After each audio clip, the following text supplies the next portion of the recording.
पवन अपने कमरे में परेशान होकर टहल रहा था। तभी उसकी पत्नी सुजाता की आंखें खुल गई। पवन को इस तरह कमरे में टहलते देखकर वो भी उठ बैठी।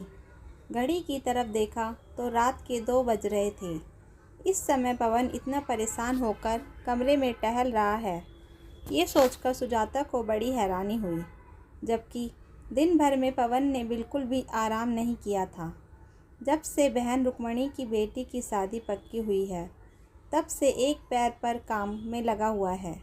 अकेला मामा है तो हर काम में उसे भागना पड़ता है और इतना थक जाता है कि रात को नींद बिल्कुल भी नहीं खुलती। पर आज क्या हो गया? आज ये और अम्मा दोनों दीदी के घर गए थे, पर वहाँ क्या हुआ किसी ने कुछ नहीं कहा। एक तो पवन उसे सारी बात बताता भी नहीं है। सोचते सोचते सुजाता ने पवन से ही पूछ लिया, क्या बात है जी, आपको नींद नहीं आ रही? पर पवन तो जैसे अपने ख्यालों में खोया हुआ था, उसने ध्यान ही नहीं दिया। सुजाता ने दोबारा पूछा।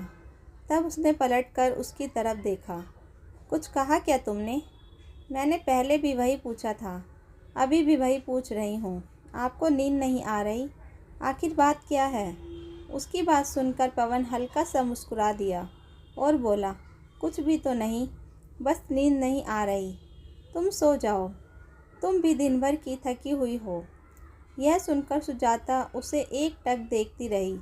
तो पवन बोला, ऐसे क्या देख रही हो मुझे? भाई इंसान हूँ, कोई अजूबा नहीं जो इतनी हैरानी हो रही है।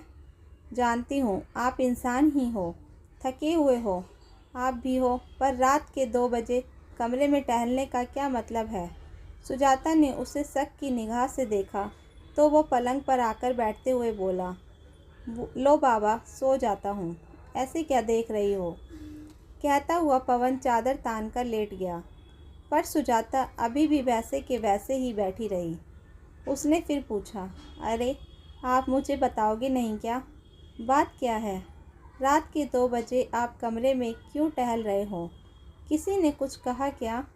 कहीं अम्मा जी ने तो कुछ? कहते कहते सुजाता रुक गई। उसकी बात तीर की तरह बिल्कुल निशाने पर लगी थी। अम्मा का नाम सुनते ही पवन उठ बैठा।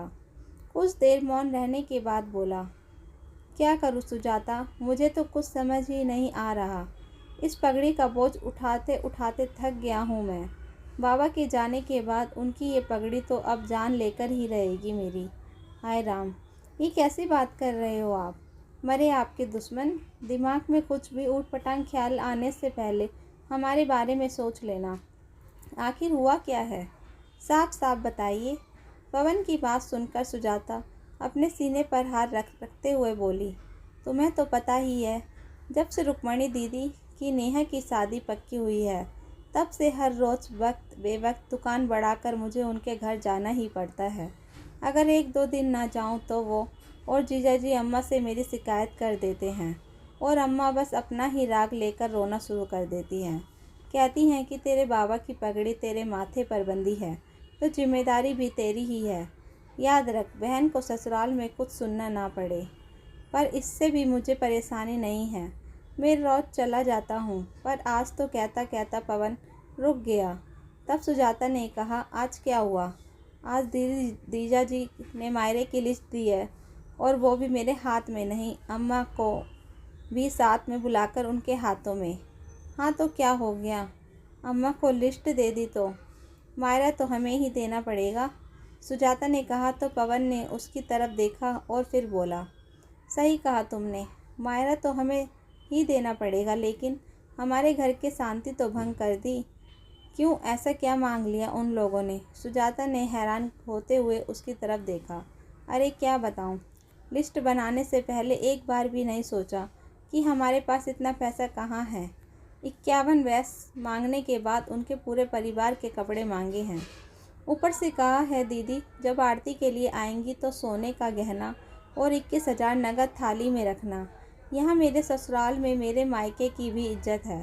हे भगवान, इतना सब मांगा है, हम कहाँ से कर पाएंगे इतना? आपने कुछ कहा क्यों नहीं? सुजाता बीच में ही बोल पड़ी। उसकी बात सुनकर पवन बोला, मैंने भी कहा था कि इतना सब कुछ हम कैसे कर पाएंगे, पर दीदी ने तो अम्मा को इमोशनल ब्लैकमेल करना शुरू कर दिया। भाई हमेशा का राग, बाबा की इज्जत का सवाल है। क्या अपने बाबा की इज्जत के लिए इतना सा नहीं दे पाएगा? अगर इतना सा भी नहीं कर सकता था तो बाबा की पगड़ी पहनी ही क्यों थी? तब तो बड़ा ही चौकी पर बैठकर बाबा की पगड़ी पहननी थी। कहते कहते पवन चुप हो गया, पर सुजाता से रहा नहीं गया। उसने पूछा, दीदी को तो छोड़ो, वो तो शुरू से ही लालची स्वभाव की रही हैं। आप तो ये बताओ कि अम्मा जी ने क्या कहा? अम्मा जी का नाम सुनते ही पवन की आंखों में आंसू आ गए। उसकी आंखों में आंखें देखकर सुजाता ने उसके आंसू पोंछे और फिर पानी का गिलास लेकर पहले पवन को पानी पिलाया। पानी पीकर गिलास रखते ही पवन बोला, इसी बात का तो दुख है कि अम्मा हमेशा अपनी बेटी का ही पक्ष लेती हैं। कह रही थी कि अपने बाबा की इज्जत के लिए इतना सा भी नहीं कर सकता। आखिर तूने बाबा की पगड़ी पहनी है, उनकी जिम्मेदारियों को तूने अपने कंधे पर लिया है, तो अब ये तेरी जिम्मेदारी है कि तेरी बहन का मान सम्मान उसके ससुराल में रह जाए। जब मैंने कहा कि अम्मा ये मेरे बस की बात नहीं है, तो मुझ पर चिल्लाने लगी कि पूरी की पूरा मकान अकेले ही हड़प जाना चाहता है, मेरी बेटी को कुछ भी नहीं देगा। कहते कहते पवन फिर से रो दिया। अब तुम ही बताओ सुजाता, मैं क्या करूं? थक गया हूं मैं इन सब से। मेरा भी परिवार है, बच्चे हैं, कमाई का जरिया सिर्फ वो एक दुकान है जिससे घर खर्च, बच्चों की पढ़ाई चलती है। वो भी कई बार दीदी और जीजा जी के सामने पेश होने के कारण बंद रहती है। उनकी जी हजूरी ना करूँ तो अम्मा खाना दुश्वार कर देती हैं। अकेला भाई है, अपनी बहन पर ध्यान नहीं देता। बाबा की पगड़ी क्या लेने के लिए पहनी थी? दीदी जीजाजी को हर तीज त्योहार पर अम्मा एक से बढ़कर एक सामान देती हैं, पर क्या अम्मा को नहीं दिखता कि उनका बेटा हर त्योहार के पुराने कपड़े ही पहनता है? मेरी चप्पल तक कई बार घिसी हुई होती हैं। आखिरी बार अपने परिवार के साथ मैं कहाँ घूमने गया था, मुझे तो ये भी याद नहीं है। मेरे लिए तो कोई नहीं सोचता। बेटा हूँ तो क्या, जिम्मेदारियों के बोझ तले दबकर जान दे दूँ? कभी बेटों के बारे में तो कोई नहीं सोचता। थक गया हूँ मैं सबसे। लेकिन इस बार से सुजाता ने पवन को रोने से नहीं रोका।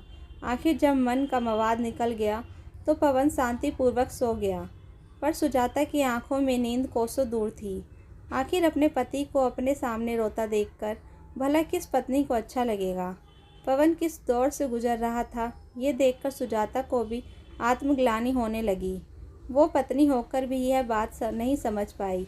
अपनी तरफ से पवन पूरी कोशिश कर रहा था, मेहनत भी खूब करता था।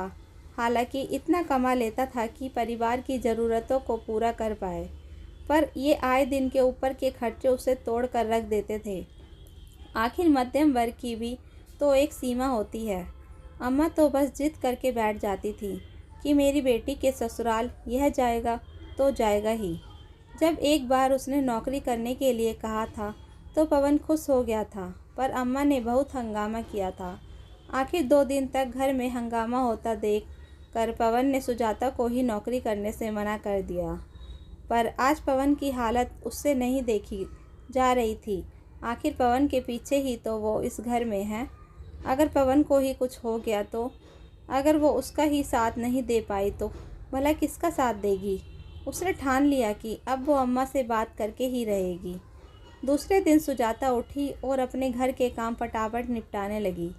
आज तो उसने नाश्ते के साथ ही दोपहर का खाना भी तैयार कर दिया। अभी सब नाश्ता कर ही रहे थे कि इतने में सुजाता तैयार होकर आ गई। उसे देखकर अम्मा जी बोली, बहू तुमने बताया नहीं, कहीं जा रही हो? सुजाता ने अम्मा जी की तरफ देखकर कहा, हाँ अम्मा जी, मैं आपके पास सुशीला भाभी के घर जा रही हूँ। उन्होंने उस दिन भी कहा था कि उन्हें एक्सपर्ट के सामान को पैक करने के लिए महिलाओं की ज़रूरत है। मैंने सुबह ही उनसे बात की तो उन्होंने मुझे आने के लिए हाँ कर दी है। बस वहीं जा रही हूँ। दोपहर का खाना तैयार कर दिया है, आप अपने आप लेकर खा लेना। बच्चे जब स्कूल से आएंगे तो अपने आप लेकर खा लेंगे। मैं शाम को 5 बजे तक वापस आ जाऊंगी। उसकी बात सुनते ही पवन का हाथ जहाँ था वहीं रुक गया। वहीं अम्मा गुस्से से उसकी तरफ देखने लगी। किससे पूछ के तूने ये निर्णय लिया? इसमें पूछना क्या है अम्मा जी, अभी घर की ज़रूरत है, नौकरी तो करनी ही पड़ेगी। सुजाता ने सपाट शब्दों में कहा। उसकी बात सुनकर अम्मा ने पवन की तरफ देखकर कहा, ये क्या बोल रही है? तू कुछ कहता क्यों नहीं? तुझे पता है ना कि मुझे बहू का घर के बाहर जाकर कमाना अच्छा नहीं लगता, और फिर यह चली जाएगी तो घर का काम कौन करेगा? मुझसे तो इस उम्र में यह सब नहीं होता। लेकिन इस बार पवन ने कहा, पर मुझे कोई परेशानी नहीं है अम्मा। अगर सुजाता बाहर जाकर 2 पैसे कमाना चाहती है तो कमा लेने दो। कम से कम मुझे 2 पैसे का सहारा ही लगेगा। और रही बात घर के काम की, तो हम दोनों मिलजुल कर लेंगे। कहकर पवन ने अपना रास्ता ख़त्म किया और दुकान के लिए रवाना हो गया। वहीं सुजाता अपना बैग लेकर बाहर आई तो अम्मा उससे बोली, खबरदार, घर के बाहर कदम रखा तो अभी तो मैं जिंदा बैठी हूँ। मेरी इजाज़त के बगैर घर के बाहर भी नहीं जाएगी तू। क्यों नहीं जाऊँगी अम्मा? घर के खर्च बढ़ रहे हैं। दुकान तो पूरे टाइम खुलती नहीं है, क्योंकि दीदी जीजा जी के लिए इनको अपनी दुकान बंद करके वहाँ जाना पड़ता है। अगर नहीं गए तो आप खुद इनका खाना दुश्वार कर देती हैं। ऊपर से अब ये मायरे का नया तमाशा कर शुरू कर दिया। अरे मायरा देने में हमें कोई परेशानी नहीं है, पर कम से कम क्षमता अनुसार तो मांगो। सुजाता ने पलट कर कहा तो अम्मा चिढ़ गई। अच्छा, तो तुझे भी मेरी बेटी दामाद दिख रहे हैं? वो दोनों तो तुम लोगों को सुहाते ही नहीं हैं। अरे अपने बाबा की पगड़ी अपने सिर पर बंधवाई थी पवन ने, तो जिम्मेदारी भी उसी की होगी ना। और ऐसा क्या मांग लिया मेरी बेटी ने? भूल मत, मकान पर मेरी बेटी का बराबर का हक है। वो तो तुम फटाफट डकारने को तैयार हो जाओगे, और मायरा देने में दोनों को रोना आ रहा है। अम्मा की बात सुनकर सुजाता हैरान रह गई। अब उससे अपना गुस्सा कंट्रोल नहीं हुआ। अम्मा, बेटी के प्यार में आपको बेटा नज़र नहीं आ रहा। बेटे का भी अपना पूरा परिवार है। उसकी अपने परिवार के लिए भी जिम्मेदारियां हैं।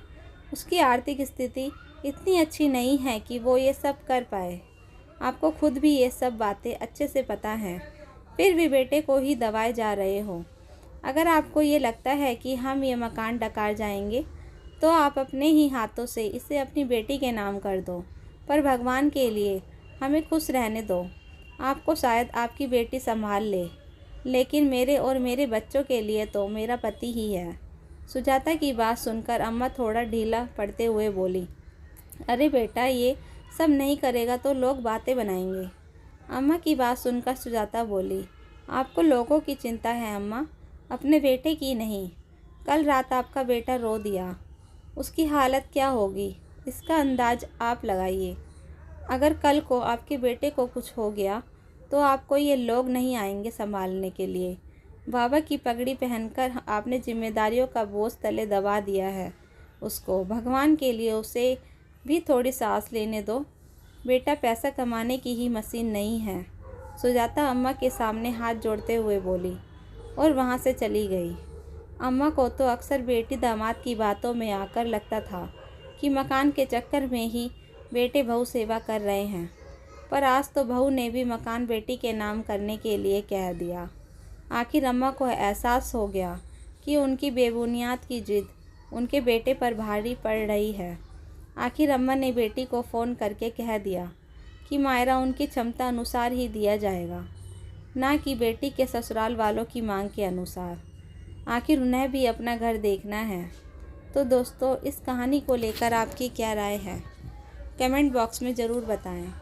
और अगर कहानी अच्छी लगी हो तो प्लीज़ लाइक करें। अगर आपने हमारे चैनल को अभी तक सब्सक्राइब नहीं किया तो ज़रूर कर लीजिए। तो मिलते हैं ऐसी ही मोटिवेशनल कहानी के साथ। Thank you for watching.